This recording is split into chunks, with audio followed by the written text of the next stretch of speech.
Later, when actually incarcerated in the jail, Joseph the prophet turned to the guards who held him captive and bore a powerful testimony of the divine authenticity of the Book of Mormon.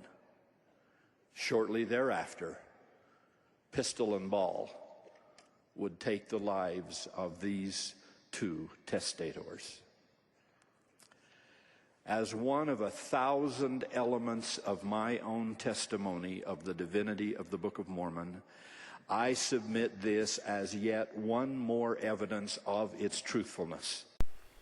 Elder Holland keeps claiming that reading a couple of verses and talking to a guard about the Book of Mormon are strong evidences for the divine origins of the Book of Mormon. These two events, which happen days apart and are only loosely linked by Elder Holland in this talk, have very little, if anything, to do with the official story about the origin of the Book of Mormon. This is a logical fallacy, and it ends up being simply an appeal to his authority. In this their greatest and last hour of need, I ask you, would these men blaspheme before God by continuing to fix their lives, their honor, and their own search for eternal salvation on a book, and by implication a church and a ministry they had fictitiously created out of whole cloth? As I've talked a little bit about before, it is likely that Joseph and Hyrum did not know that they were about to die. And even if they did not have an opportunity to avoid their fate by recanting the Book of Mormon. Hyrum had nothing to do with the creation of the Book of Mormon, so his belief in the book makes it no truer than the 9/11 terrorist belief in the Quran made it true. And in that case, it literally was part of their dying testimony, much more so than the Book of Mormon was for Hyrum. Never mind that their wives are about to be widows and their children fatherless. Never mind that their little band of followers will yet be houseless, homeless, and friendless, and that their children will leave footprints of blood across frozen rivers and an untamed prairie floor. Never mind that legions will die and other legions live, declaring in the four quarters of this earth that they know the Book of Mormon and the church which it espouses it to be true. Disregard all of that. Elder Holland tells a series of heart-rendering events, and they really are, as if Joseph and Hyrum knew them ahead of time. And it implies that these were a known consequence of a fictitious deal that they were never offered. Holland uses this logical fallacy to get an emotional response from his audience, to draw them in. But his point is not logical or historically factual, but it's designed to manipulate the listener's feelings so they don't really think about what he is saying. And tell me whether in this hour of death these two men would enter the presence of their eternal judge, quoting from and finding solace in a book which, if not the very word of God, would brand them as impostors and charlatans until the end of time. There is no evidence that Joseph and Hyrum were comforting each other by reading the Book of Mormon within the hour of their death, as Holland refers to. Holland makes the point of the dichotomy of Mormonism by painting Joseph Smith as either being the true prophet, and linked to the truthfulness, and that claim being linked to the truthfulness of the Book of Mormon, by the way, or an impostor and a charlatan. It was wrong of Holland to apply this dichotomy to Hyrum, since he was not involved in the book's creation. It's possible that he truly believed in the Book of Mormon, even with Joseph Smith creating it in a different way than he claimed. They would not do that. Are you sure? How do you know? With absolute certainty, Holland asserts that if either Joseph or Hyrum doubted the divinity of the Book of Mormon, they would not have read a couple of verses several days before.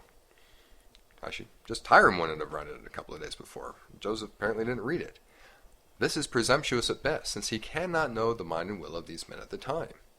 And if we're going to look at what people do right before they know they are going to die, then do we have to take into account the testimony of Jim Jones and David Koresh and the Applewhite guy who was part of the Heaven Gates cult as their dying testimonies being absolutely true because they knew they were going to go die and meet God? You need to have the same standard for across the board, because Joseph is not unique in having done this. They were willing to die rather than deny the divine origin and the eternal truthfulness of the Book of Mormon. Again, there's no evidence for this. They were never offered a chance to save their lives by the mob or by the jailers or by the governor of Illinois by denying the Book of Mormon. They were not in jail because of their testimony of the Book of Mormon. They were in jail because Joseph destroyed a printing press that exposed the practice of polygamy and said some derogatory things about him.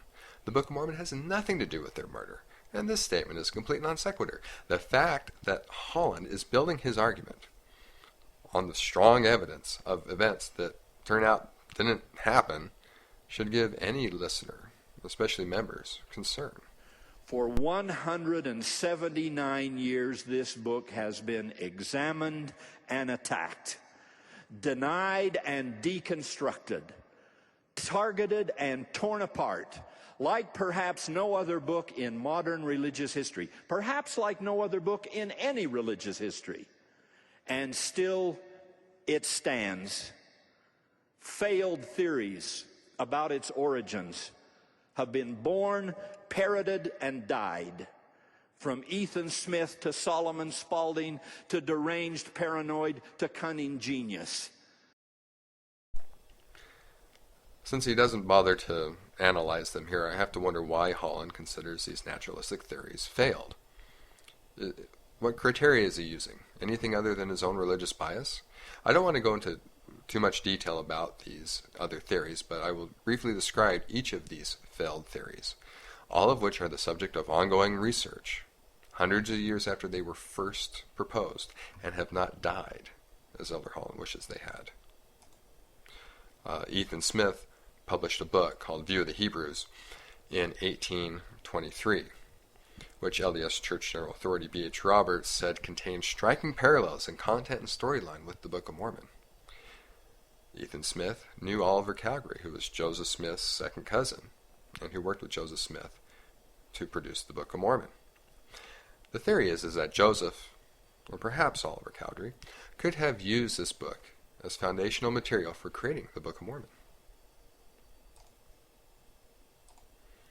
Solomon Spaulding wrote a manuscript, which went missing from a Pittsburgh print shop which Sidney Rigdon frequented in the proper time frame from 1812 to 1816. This manuscript is purported to be foundational material for the Book of Mormon, according to this theory, to which Sidney Rigdon added his Campbellite doctrines. Rigdon met Oliver Cowdery when Cowdery was working in Ohio in the district in which Sidney was a circuit preacher.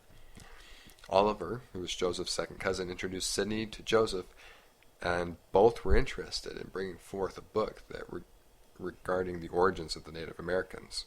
Now, the current scholarship suggests that there is an overlap between the Ethan Smith and the Solomon Spaulding theories. Deranged paranoid is Holland's way to describe a range of theories surrounding Joseph's presumed mental illness. The theory is that the altered mental states of Joseph Smith created scenarios in which he purportedly wrote the Book of Mormon. The phrase cunning genius is his way to describe the theory that Joseph Smith was a genius con man who wrote the Book of Mormon by himself in order to save his family from their poverty. And that is supported by the fact that Joseph Smith did try to sell the copyright of the Book of Mormon shortly after its initial publication. None of these frankly pathetic answers for this book has ever withstood examination. Anyway, Holland does not tell us why these naturalistic theories are frankly pathetic, just that they are. He is resorting to name-calling, not just of the theories, but anyone who accepts an explanation other than the official church story. Not only have these naturalistic theories withstood examination, they are still being investigated and modified as new evidence comes to light every year. Holland is trying to discourage members from considering any of these alternative theories by calling them names and degrading anybody who subscribes to them. Now, is he really afraid of an unbiased scholarly investigation on the subject of the origin of the Book of Mormon? If the origin story is true, he should welcome it.